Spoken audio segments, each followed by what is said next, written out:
Hi everybody, it's Dandruff with your news cartridge for Thursday, July 28th, 2016. Mark this day in history because the free Windows 10 upgrade offer is over tomorrow, and hopefully our machines will stop pestering the fuck out of us. There are rumors that the Nintendo NX will be able to run mobile games. That's pretty cool.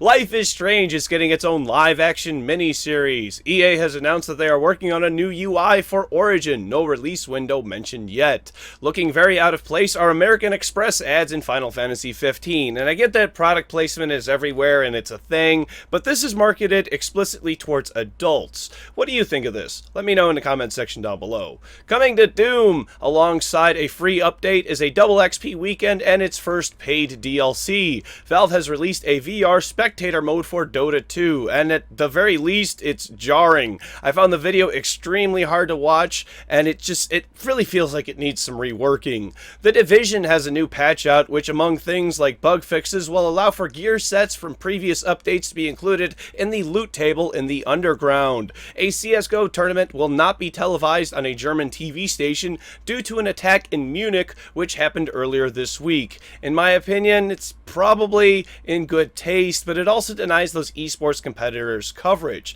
Let me know your thoughts on this in the comment section down below too.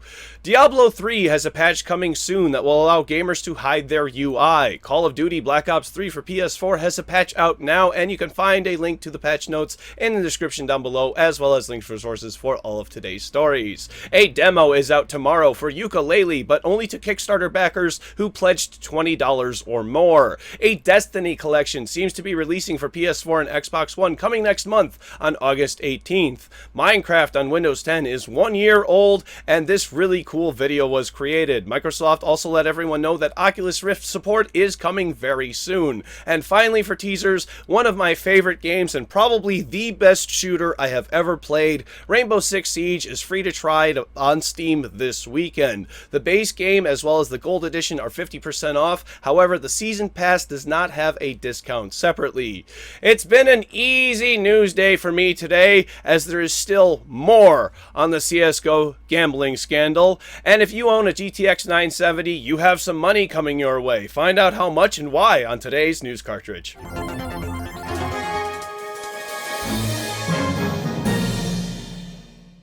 We're back at it again, people, because new details in regards to the CSGO gambling scandal have been revealed by YouTuber HonorTheCall. In a video posted to his YouTube channel yesterday, he shows an email between him and TmarTn. The day after HonorTheCall made his initial video, TmarTn made him an offer of $1,000 for HonorTheCall to say everything in his video was in an effort just to draw views. If he did not comply with TmarTn, he would have his audience go dislike HonorTheCall's videos and report them. TmarTn made a response via Twitter saying, quote, "If you really think that email is real, LOL.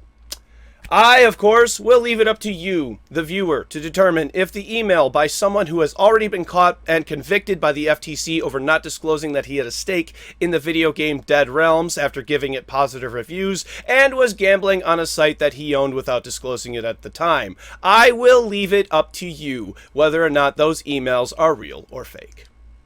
Today's Pokemon Go Stop begins with yet another shooting, as trainer Gregory Wheeler has been hospitalized after being shot 3 times. He was asked by a stranger to use his phone to call their mother. The perpetrator then took off with the phone, and Wheeler chased afterward. A group of people then surrounded him and shot him. He is recovering well after surgery.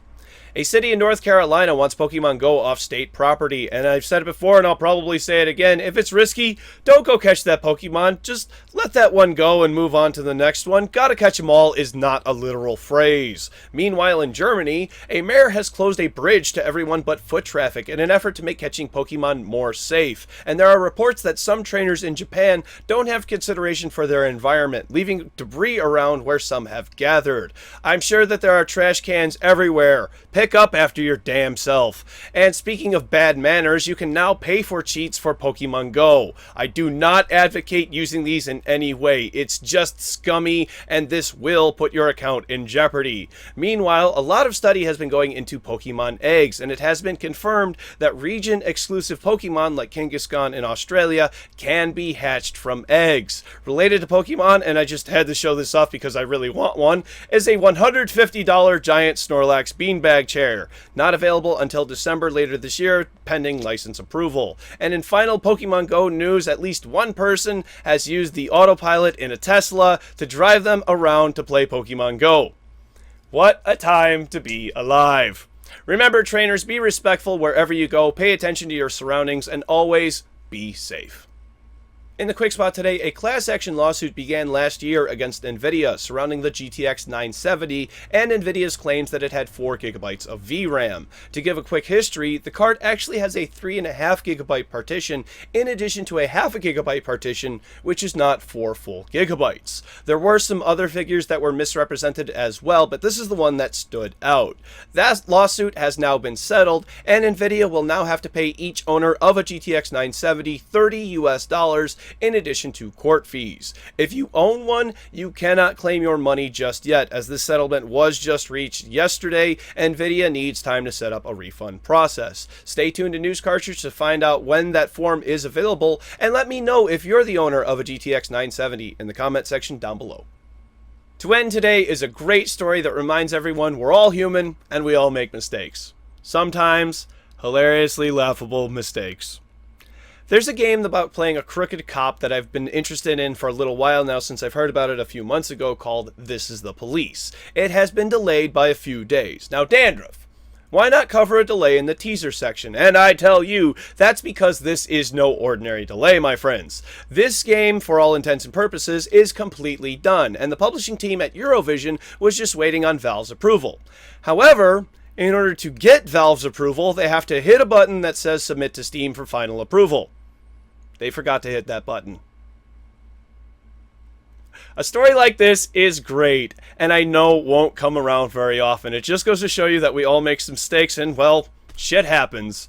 This Is the Police will now release on August 2nd, and I can't help but smile about it. And now it's time for tomorrow's game releases for PC: Party Panic, Quattros Origins, M.exe, Tokyo Warfare, Totally Unbalanced, Neon Warp, In Case of Emergency, Release Raptor, Hacker Evolution Immersion, DNH, Axis Football 2016, Deranged Rabbits, Detective Hank and the Golden Sneeze, Weaponized Chess, Cyber Sentinel, RC Bots Inc., and Suppipara Chapter 1 Spring Has Come. For PlayStation 4, Breach and Clear Deadline. And for PlayStation Vita, Soldner X2 Final Prototype. Thank you very much, everybody. This has been News Cartridge. I am Dandruff. I'll see you tomorrow. And what does a superhero put in their drink? Just ice.